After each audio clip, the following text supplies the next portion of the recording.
días, ya son las 11 de la mañana. Gracias por continuar en sintonía de Capital 21. Estas son las noticias más relevantes de la capital del país. La carrera del Gran Premio de México dejaría una derrama económica de casi 309 millones de pesos para la capital, estimó el secretario de Turismo Miguel Torruco Márquez. De igual manera, añadió, se espera que la ocupación hotelera sea de poco más del 70% durante la competencia que se realizaría los días 28, 29 y 30 de octubre.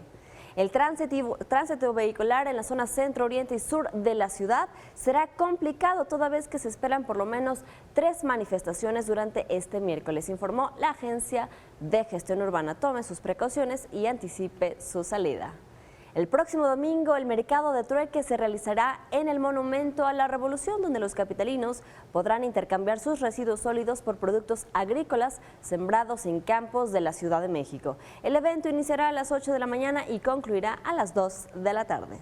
En tanto, el francés Jean-Pierre Sauvage, el británico Sir J. Fraser Studart y el holandés Bernard L. Feringa fueron reconocidos este miércoles con el Premio Nobel de Química por el diseño y la síntesis de máquinas moleculares, informó la Academia de Ciencias de Suecia.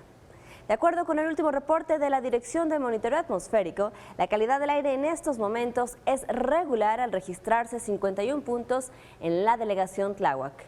Y hoy, al mediodía, se llevará a cabo la sesión de la Asamblea Constituyente para tener lista el 31 de enero de 2017 la primera Carta Magna de la Ciudad de México. Como se acordó, las sesiones serán públicas, por ello, lo invito a que permanezca informado de lo que acontece en la casona de Xicoténcatl a través de nuestros cortes informativos que le estaremos transmitiendo cada hora por la señal de Capital 21. El dólar se vende este miércoles en 19 pesos con 10 centavos en las casas de cambio que se ubican en el Aeropuerto Internacional de la Ciudad de México. En los bancos se cotiza hasta en 19 pesos con 74 centavos. Hasta aquí el corte informativo. Antes de ir al reporte vial, como todos los días, lo invito a escuchar nuestra transmisión por frecuencias CDMX a través de www.capital21.df.gov.mx/radio y a mantenerse en contacto con nosotros a través de nuestras redes sociales que aparecen en este momento en su pantalla. Por lo pronto, que tenga usted un excelente día.